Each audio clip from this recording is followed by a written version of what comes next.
Hello guys, this is an example of resolution expressing no objection of the proposed road concreting project and affirming that the lot is donated. Okay, let's go.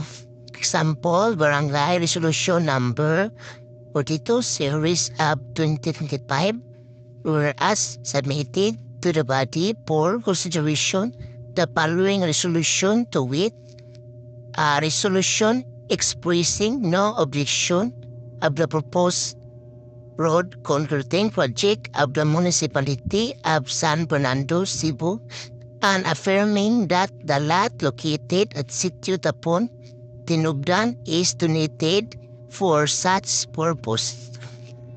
Whereas the municipality of San Fernando, Cebu, through its local government, has proposed a road concreting project in Sitio Tapon, Barangay Tinubdan, to improve accessibility and provide convenience to the public.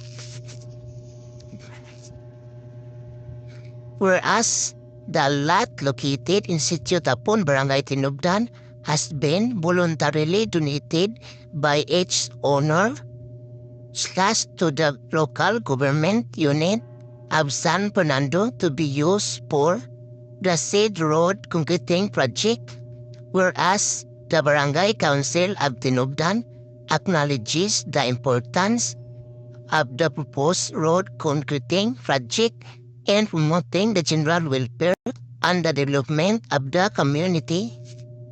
Whereas after series of deliberation, the Barangay Council finds no objection to the proposed project and fully supports the utilization of the donated lot for the road improvement.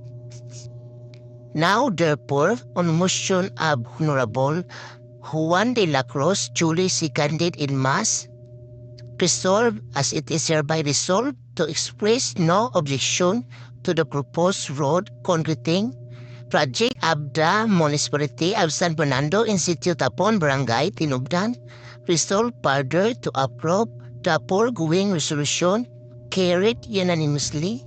I hereby certify to the correctness of the above quoted resolution attested Honorable Cardo de Lisa Jr., Barangay Captain, prepared by Alani Siburawis, Barangay Secretary. Thank you for watching. Please subscribe us for more videos. Bye-bye.